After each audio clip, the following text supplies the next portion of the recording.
లెహంగా చూస్తున్నారా ఎంత గేర్ ఉందో. ఇక్కడికి వచ్చేస్తా ఉండండి, బ్యాగ్ జాబ్ సుల్తాన్ వచ్చే.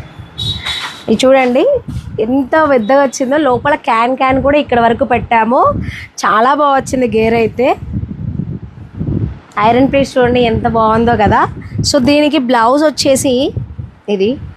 ఇక్కడ ఒక బ్యాగ్ ఉంది చూడండి, ఇన్స్టామార్ట్ అంట. ఆల్రెడీ నేను వీడియో చేశానా, ఆ తర్వాత మళ్ళీ ఒక బ్యాగ్ వచ్చింది, ఫ్రూట్స్ బ్యాగ్. నేను ఉంటే పంపించేసేదాన్ని. సుల్తాన్ ఉన్నాడు కదా, సుల్తాన్ మా మేడమే అని చెప్పి తీసుకున్నాడట. ఇది బ్యాక్, ఇది ఫ్రంట్, ఇది పళ్ళు అండ్ బ్లౌజ్ హ్యాండ్స్కి యూజ్ చేసాము. సిల్క్ క్లాత్ అయితే ఇంకెక్కువ పఫీగా కనపడేది. టిష్యూ క్లాత్ కాబట్టి మనకి ఎంత గేర్ వస్తే అంతే పెట్టగలుగుతాము, ఎక్స్ట్రా ఉన్నా కూడా పెట్టలేము. సో అది ఇది లెహెంగా. అయితే నేనేం చెప్పాలనుకొని వచ్చాను అంటే, ఈరోజు మన ఫినిషింగ్ అయిపోయింది కదా, దీంట్లో 2 దుప్పటాస్ ఉన్నాయి. ఒకటి చూపిస్తా. ఫస్ట్ ఏది బాగుందో మీరు చెప్పండి. ఫస్ట్ వన్, సెకండ్ వన్ అని చెప్తా. ఫస్ట్ ఇది, ఇందులో వైట్ స్టోన్ ఇచ్చాడు, ఇలా ఇచ్చాడు.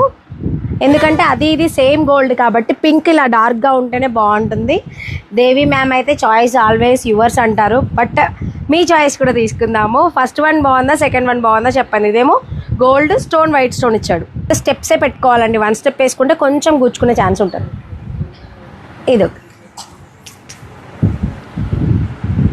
ఏది బాగుంది లుక్ చూసి కామెంట్ రూపంలో మీరు నాకు తెలియజేయండి. నచ్చిందా? ఫినిషింగ్ అయితే నాకు బాగా నచ్చింది. బరువు కూడా అలాగే ఉంది. బుడ్డిది ఎలా మోస్తుందో తెలియదు. హైట్ ఉంటుంది పాప. దేవి మ్యామ్ వాళ్ళ పాపది యూఎస్లో ఉంటారు, డెల్లాస్ నుంచి. సో ఇదండి, మీకు ఈ ఫినిషింగ్ నచ్చిందా? ఇలాంటి ఫినిషింగ్స్ కోసం మీరు కూడా ట్రై చేస్తున్నారా? అయితే కాంటాక్ట్ చేయండి. టీఆర్